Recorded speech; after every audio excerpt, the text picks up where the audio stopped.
ഷാഫി പറമ്പിലിനെ ഒതുക്കാനിറങ്ങിയ CPM-ന് കോടതിയിൽ നിന്ന് അക്ഷരാർത്ഥത്തിൽ നല്ലോണം കിട്ടിയെന്ന് വേണം പറയാൻ.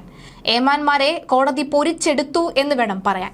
പേരാമ്പ്രയിലെ UDF പ്രതിഷേധ റാലിക്കിടെയുണ്ടായ സംഘർഷവുമായി ബന്ധപ്പെട്ട് UDF പ്രവർത്തകർക്ക് സെഷൻസ് കോടതി മുൻകൂർ ജാമ്യം അനുവദിച്ചത് പോലീസിനെതിരെ രൂക്ഷ വിമർശനം ഉന്നയിച്ചുകൊണ്ടാണ്.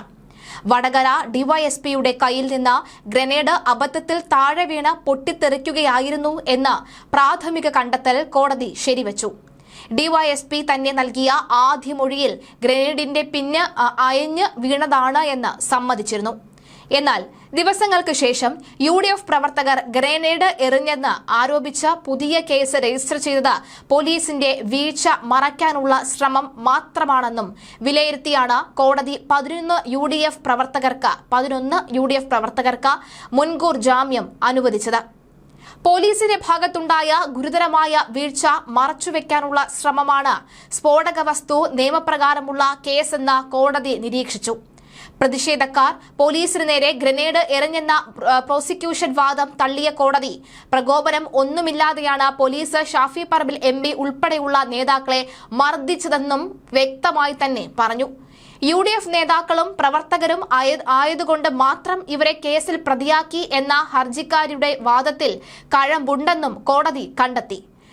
രൂപയുടെ ബോണ്ടിലും തുല്യതയ്ക്കുള്ള 2 ആൾ ജാമ്യത്തിലുമാണ് മുൻകൂർ ജാമ്യം അനുവദിച്ചത്. ഗ്രനേഡ് പൊട്ടിയ സംഭവത്തിന് പിറ്റേന്ന് പോലീസുകാർക്ക് ഗ്രനേഡ് എറിയുന്നതിൽ പ്രത്യേകം പരിശീലനം നൽകാൻ പോലീസ് മേധാവികൾ സർക്കുലർ ഇറക്കിയത് UDF അഭിഭാഷകർ ചൂണ്ടിക്കാണിച്ചിരുന്നു. ഷാഫിയുടെയും മുഖത്ത് പരിക്കേറ്റ നിയാസ് എന്ന പ്രവർത്തകന്റെയും മെഡിക്കൽ രേഖകളും കോടതിയിൽ ഹാജരാക്കി. 2 UDF പ്രവർത്തകർ കൂടി അറസ്റ്റിലാവുകയാണ് ചെയ്തത്. കസ്റ്റഡിയിലുള്ളവരെ കാണാനെത്തിയ ജില്ലാ പഞ്ചായത്ത് അംഗത്തെയും അറസ്റ്റ് ചെയ്തു എന്നാണ് മനസ്സിലാകുന്നത്. Shafi Parambil MPക്കും police മർദ്ദനമേറ്റ UDF MLAയ്ക്കും LDF സംഘർഷവുമായി ബന്ധപ്പെട്ട കേസുകൾ 2 UDF പ്രവർത്തകരെ കൂടി പോലീസ് അറസ്റ്റ് ചെയ്തു. ഇന്നലെ പുലർച്ചെ 4ഓടെ വീടുകളിൽ നിന്നുമാണ് കസ്റ്റഡിയിലെടുത്തത്. ഇവരെ കാണാൻ പോലീസ് സ്റ്റേഷനിലെത്തിയ ജില്ലാ പഞ്ചായത്ത് അംഗവും യൂത്ത് കോൺഗ്രസ് സംസ്ഥാന ജനറൽ സെക്രട്ടറിയുമായ VP ദുൽഖിഫിനെയും പോലീസ് മർദ്ദിച്ചതായി പരാതിയുണ്ട്. എന്നാൽ സ്റ്റേഷനിൽ പോലീസുകാരെ ആക്രമിച്ചെന്ന പേരിൽ കേസെടുത്ത ദുൽഖിഫിനെയും പോലീസ് സംഘം അറസ്റ്റ് ചെയ്തു എന്നാണ് മനസ്സിലാകുന്നത്. അറസ്റ്റ് ചെയ്യുക മാത്രമല്ല, ജയിലിലും അടച്ചു. UDF LDF സംഘർഷത്തിനിടെ പോലീസിനെ ആക്രമിച്ച കേസിലും സ്ഫോടക വസ്തു എറിഞ്ഞ കേസിലുമാണ് youth league Cheruvannur panchayat committee president Muyipoth Kinattingara KK Muhammad 32 വയസ്സുകാരനെ പിടിച്ചത്. കിഴക്കൻ പേരാമ്പ്ര താനിക്കണ്ടി സുബൈ എന്ന 43 വയസ്സുകാരനെയും അറസ്റ്റ് ചെയ്തിട്ടുണ്ട്. ഇതോടെ സംഘർഷവുമായി ബന്ധപ്പെട്ട കേസുകളിൽ അറസ്റ്റിലായ UDF പ്രവർത്തകരുടെ എണ്ണം 10 ആയി. കേസിൽ റിമാൻഡിലായിരുന്ന 8 UDF പ്രവർത്തകർ ഇന്നലെ ജാമ്യത്തിൽ ഇറങ്ങിയിരുന്നു. പിന്നാലെയാണ് 2 UDF പ്രവർത്തകരെ കൂടി അറസ്റ്റ് ചെയ്തത്. കസ്റ്റഡിയിലെടുത്ത പ്രവർത്തകരെ കാണാൻ ഇന്നലെ രാവിലെ 11 മണിയോടുകൂടിയാണ് ദുൽഖിഫിൽ സ്റ്റേഷനിൽ എത്തിയത്.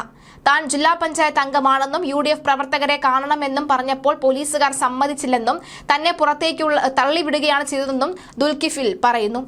സ്റ്റേഷന് പുറത്ത് ചെടിച്ചട്ടിയുടെ മുകളിലേക്ക് വീണ ദുൽഖിഫിനെ പോലീസ് സ്റ്റേഷനകത്തു വെച്ച് മർദ്ദിച്ചതായും പരാതിയുണ്ട്. സ്റ്റേഷനകത്തെ ഉന്തിലും തള്ളിലും 2 പോലീസുകാർക്കും പരിക്കേറ്റതായും പോലീസ് പറയുന്നു. ദുൽഖിഫിൽ മണിക്കൂറുകളോളം സ്റ്റേഷനിൽ കുത്തിയിരിപ്പ് സമരം നടത്തുകയും ചെയ്തു. ഇതിനിടെ സംഭവത്തിൽ പരിക്കേറ്റ പോലീസുകാരായ V വിനോദിനെ കോഴിക്കോട് മെഡിക്കൽ കോളേജ് ആശുപത്രിയിലും ജോജോ ജോസഫിനെ പേരാമ്പ്ര താലൂക്ക് ആശുപത്രിയിലും പ്രവേശിപ്പിച്ചു. അറസ്റ്റിന് ശേഷം മെഡിക്കൽ പരിശോധനയ്ക്ക് കൊണ്ടുപോകാൻ പോലീസ് ശ്രമിച്ചപ്പോൾ ദുൽഖിഫിൽ വിസമ്മതിച്ചു. 3:30 യൂത്ത് കോൺഗ്രസ് സംസ്ഥാന general secretary Jasmina Majeed, youth league ജില്ലാ പ്രസിഡന്റ് മുസ്ഹബ കിഴരൂർ എന്നിവർ പോലീസ് സ്റ്റേഷന് മുന്നിൽ കുത്തിയിരിപ്പ് സമരവും നടത്തി. 4 മണിയോടെ ദുൽഖിഫിനെ വൈദ്യപരിശോധനയ്ക്ക് കൊണ്ടുപോയതോടുകൂടിയാണ് നാടകീയ രംഗങ്ങൾ അവസാനിച്ചത്. ദുൽഖിഫിനെ കോടതി റിമാൻഡ് ചെയ്യുകയും ചെയ്തു. എന്തായാലും കോടതി വരെ പോകാനുള്ള തയ്യാറെടുപ്പിൽ തന്നെയായിരുന്നു ഷാഫി പറമ്പിൽ ഉണ്ടായിരുന്നത്. തന്നെ മർദ്ദിച്ച പോലീസുകാരനെ തെളിവ് സഹിതം പോലീസുകാർക്ക് നൽകിയിട്ടും എന്തുകൊണ്ട് അറസ്റ്റ് ചെയ്തില്ല എന്ന രൂക്ഷമായ വിമർശനമൊക്കെ തന്നെ ഉന്നയിച്ചിരുന്നു. ആ രൂക്ഷമായ വിമർശനത്തിന് ശേഷമാണ് കോടതിയിലേക്ക് പോകും എന്നൊരു തീരുമാനത്തിലേക്ക് ഷാഫി എത്തിയത്.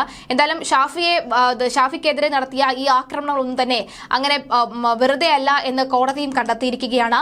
പോലീസിനെ നരനാരായിട്ട് തന്നെയാണ് കോടതിയും കഴിഞ്ഞ ദിവസം ചൂണ്ടിക്കാണിച്ചത്. എന്നിട്ടും ഒരു കുലുക്കവും ഇല്ലതാണ് എടുത്തു പറയേണ്ടത്.